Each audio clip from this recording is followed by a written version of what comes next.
Sungai Panjang. Speaker soalan 42. Bismillahirrahmanirrahim. Assalamualaikum dan selamat sejahtera. Terima kasih Speaker dan terima kasih kepada Sungai Panjang. Sungai Panjang mahu bertanya jumlah pegawai kontrak di Pejabat SUK. Berdasarkan data perjawatan yang dikemaskini sehingga 2 Jun 2014, Pejabat Setiausaha Kerajaan Negeri Selangor mempunyai seramai 175 orang pegawai yang dilantik secara kontrak dan terdiri daripada pelbagai skim perkhidmatan dan grade. Perincian jumlah pegawai lantikan kontrak berkenaan mengikut jawatan dan bahagian atau section atau unit adalah seperti dijawab berikut.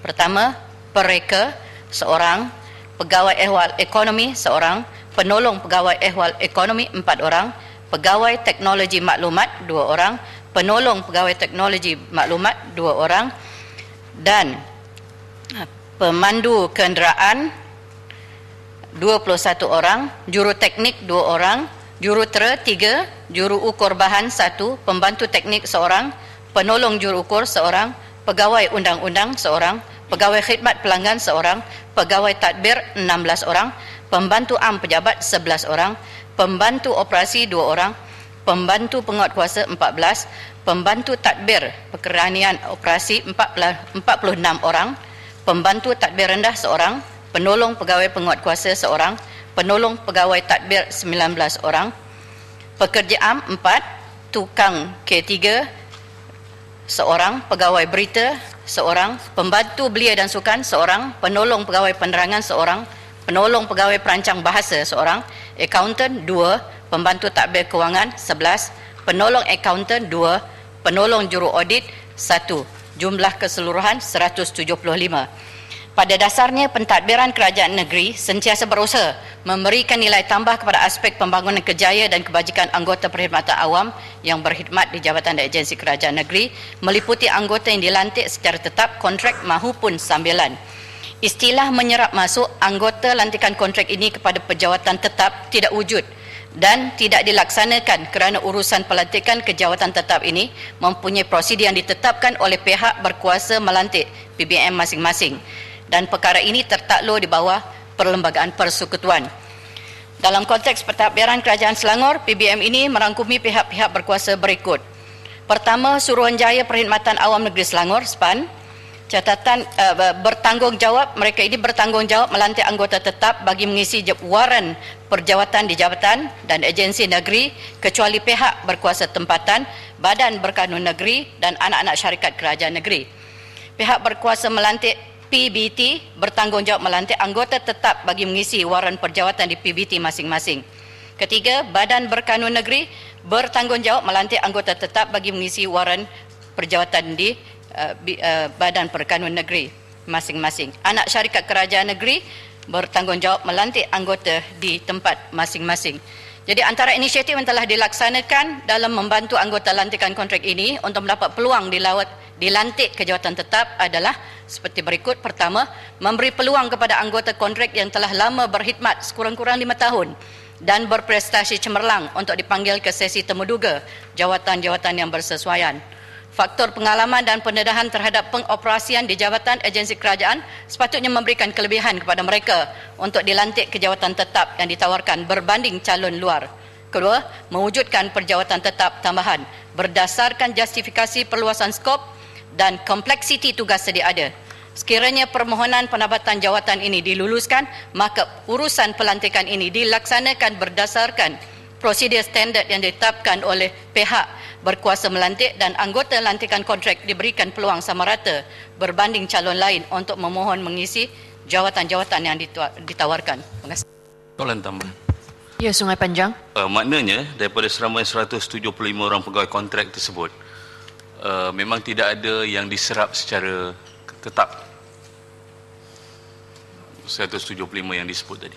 Ya, sebab itu yang saya jawabkan tadi, di mana mereka ini pihak berkuasa melantik, maknanya SPAN, PBT, Badan Berkanun Negeri dan anak-anak syarikat kerajaan negeri melihat di mana mereka yang ada ini, yang ada di dalam kontrak ini, apabila ada waran perjawatan kekosongan, katakan orang tu meninggal dunia ataupun dia pencen dan sebagainya, maka mereka ini bolehlah diambil untuk dipertimbangkan.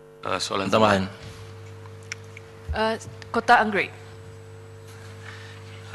Ada setengah pegawai kontrak ini telah berkhidmat dalam kerajaan negeri melebihi 15 tahun.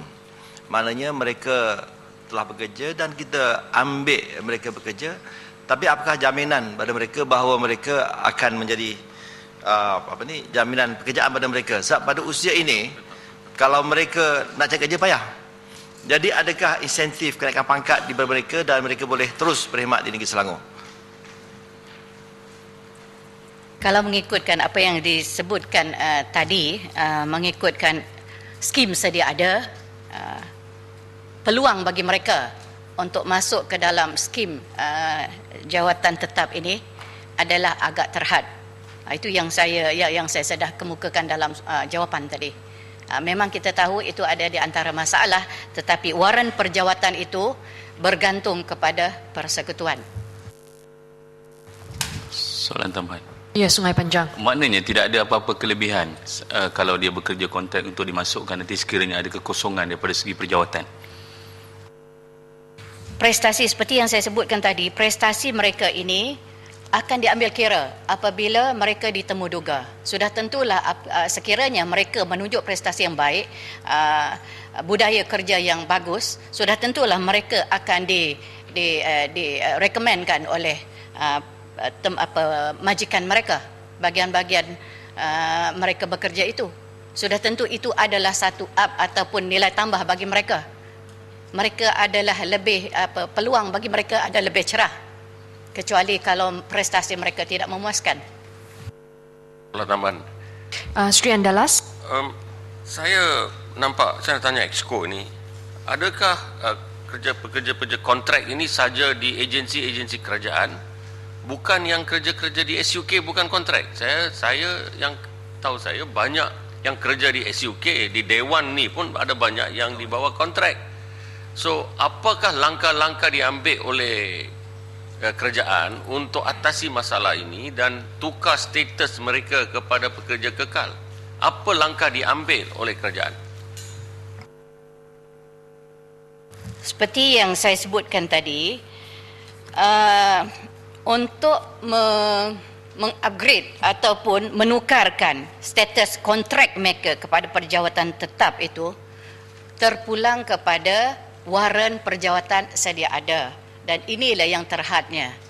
Jadi kita mencari kaedah yang lain untuk memastikan kebajikan mereka.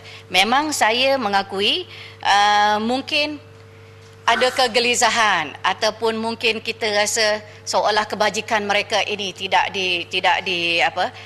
diambil peduli oleh kerajaan. Tapi ini yang kita masalah yang kita hadapi selama ini, dan sedikit sebanyaknya kita cuba memohon waran perjawatan ini daripada SPA.